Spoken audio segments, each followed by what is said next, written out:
Trappes, chronique d'un emballement médiatique. Dans une société où l'irréalisme ou l'irresponsabilité gagne, ceux qui portent une parole d'autorité doivent être responsables pour d'eux. Et quand on s'exprime publiquement, on doit être maître de sa parole et ne pas raconter des contre-vérités. Le 15 février, 8 jours après avoir multiplié les contre-vérités sur les plateaux télé, Didier Lemaire revient sur ses déclarations dans une interview donnée aux Parisiens. L'article laisse apparaître les nombreuses contradictions du professeur de philo. Les réactions déjà dans la classe, dans une de mes classes, ont été très hostiles. Les élèves m'ont demandé pourquoi j'avais écrit une lettre contre eux. Depuis 20 ans que j'enseigne, ça s'est toujours globalement bien passé avec les élèves. Même après ma tribune dans l'Obs, suite à l'assassinat de Samuel Paty, le climat était amical. Dans ma classe, l'hommage au professeur d'histoire géo s'est bien passé. Trappes est une ville définitivement perdue. Mais à Trappes, on n'y reste pas. Ceux qui réussissent s'en vont. Très franchement, je pense que la ville de Trappes, c'est terminé. C'est terminé. Ils ont gagné. Ils sont allés jusqu'au bout du processus. Ça va mieux à Trappes. On s'y sent davantage en sécurité. Attention, il ne faut pas généraliser non plus. Il y a aussi beaucoup de gens intégrés et qui adhèrent aux valeurs de la République à Trappes. Mais au défi de trouver un coiffeur mixte à Trappes, il n'y en a pas. Bon. Je reconnais que j'ai pu faire des erreurs factuelles. Il dit des choses qui sont fausses. Sur les coiffeurs, c'est faux. Sur la synagogue, c'est faux. Sur les enfants qui chantent, c'est faux. Sur le fait qu'il aurait été menacé de mort, au moment où il a dit, c'est faux. Sur le fait que mon client l'aurait traité de raciste et d'islamophobe, c'est faux. Et si on déconstruisait les fake news qui font l'actualité? Première fake news. Un professeur menacé de mort, vraiment?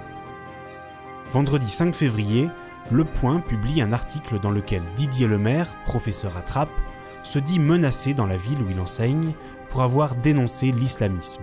Les médias répètent inlassablement la même information sans jamais la vérifier. Tout d'un coup, l'affaire s'emballe.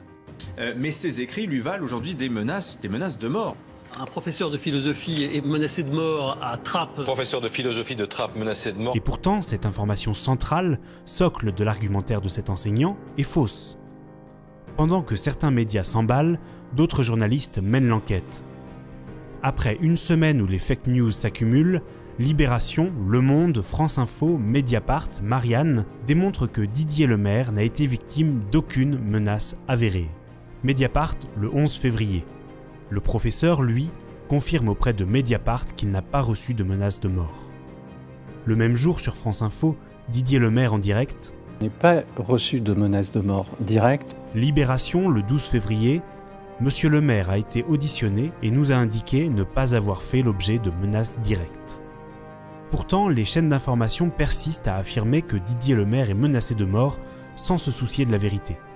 Deuxième fake news. Les enfants ne chanteraient plus à Trappes à cause de l'islam? Je vais vous étonner, mais c'est encore plus grave que cela. Dans les maternelles, à Trappes, les enfants refusent de chanter. De chanter n'importe quelle chanson. Au nom de ce qu'ils appellent leur islam, c'est-à-dire de ce que leurs parents leur ont inculqué. C'est-à-dire que maintenant, les enfants ne peuvent plus chanter à la maternelle. C'est évidemment faux. À Trappes, comme dans toutes les écoles de France, les enfants chantent.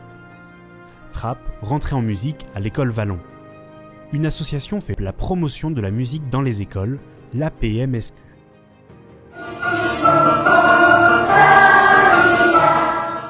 Les enfants participent même à la création d'un clip sur la laïcité, publié le 9 décembre 2020, jour anniversaire de la loi de 1905. Laïcité égale bon sens, fragiliser tout le monde est méfiant. Ce monde est méchant, quand on les entend. Troisième fake news. Il n'y aurait pas de coiffeur mixte à Trappes. À Trappes, par exemple, il n'y a plus de lieu mixte, il n'y a plus de coiffeurs mixtes. C'est faux. On compte au moins 4 coiffeurs mixtes, dont un à 50 mètres seulement du lycée dans lequel enseigne Didier Lemaire. Quatrième fake news. Les Juifs seraient partis après l'incendie criminel de la synagogue, puis les Portugais auraient quitté la ville. Arrivé en l'an 2000, la synagogue a brûlé. Les Juifs sont partis, ensuite ça a été l'exode d'autres populations. Il y a 20 ans, c'était les Juifs, c'était la synagogue qui brûlait, c'était les Juifs, puis un peu plus tard, les Portugais qui s'en allaient. C'est faux. L'enquête a permis au procureur de la République d'écarter la piste antisémite dans l'incendie de la synagogue. En ce qui concerne les Portugais, il y a 2 associations très actives à Trappes, et un restaurant proposant des spécialités du pays. 5e fake news. Le maire Ali Rabeh aurait accusé le professeur d'être raciste et islamophobe. Il se fait l'écho des rumeurs et des menaces contre moi qui me qualifient de personne raciste et d'islamophobe. Quant à M. Rabeh, ses propos ont été enregistrés. Donc M. Rabeh a dit de moi que j'étais islamophobe et raciste. Et un reportage qui a été diffusé à la télévision néerlandaise. C'est faux. Le journal néerlandais a démenti cette fake news officiellement, par voie d'avocat, en précisant que, pendant l'interview, Ali Rabeh n'a pas utilisé les mots islamophobe et raciste. 6e fake news, le maire de Trappes aurait fait irruption de force dans le lycée pour y distribuer un tract contre le professeur. Plusieurs élus de Trappes, dont le maire, se sont effectivement introduits dans le lycée où enseigne ce professeur. C'est faux. Le maire Ali Rabeh s'est rendu au lycée chaque jour depuis le déclenchement de l'affaire pour appeler au calme et échanger avec les lycéens, inquiets pour leur avenir. Il a proposé d'écrire une lettre positive, bienveillante, demandant aux élèves de se concentrer sur leurs études malgré la violence des discours véhiculés par les médias. Cette lettre d'apaisement a été distribuée devant l'établissement avec l'accord du proviseur qui a accompagné le maire lors de son échange avec les élèves. Qui peut imaginer que des élus auraient pu s'introduire de force dans un lycée protégé par des policiers armés? Si cela avait été le cas, le ministre Jean-Michel Blanquer aurait porté plainte. S'il ne l'a pas fait, c'est tout simplement parce qu'il sait que c'est une fake news. Le maire Ali Rabeh serait complice des islamistes? C'est faux. Depuis plusieurs années, Ali Rabeh multiplie les actions de lutte contre la radicalisation et le repli communautaire. Tous les acteurs de terrain le confirment et le préfet déclare d'ailleurs travailler en totale coopération avec lui sur ces sujets. C'est une préoccupation permanente pour un maire. Il n'y a pas une semaine, pas une seule semaine, voire même pas un jour, où je n'ai pas à travailler soit avec l'État, soit avec les services de lutte antiterroriste, soit avec les enseignants sur ces enjeux majeurs. Quand des femmes me demandent de créer des créneaux à la piscine pour les femmes, je refuse. Voilà, j'applique la loi. Je suis maire républicain et laïque d'une ville où les hommes et les femmes nagent ensemble. Je travaille à la mise en place d'une formation de tous les agents de la ville de Trappes, avec les agents de l'éducation nationale, les travailleurs sociaux des différentes institutions de mon territoire, pour que nous soyons capables de détecter tous les signaux faibles. Quand je mets par exemple en place, ce qu'avait supprimé mon prédécesseur, le soutien scolaire pour tous les enfants après l'école, c'est pour aider les gamins à réussir à l'école. Dans des structures de la mairie municipale, avec des agents municipaux.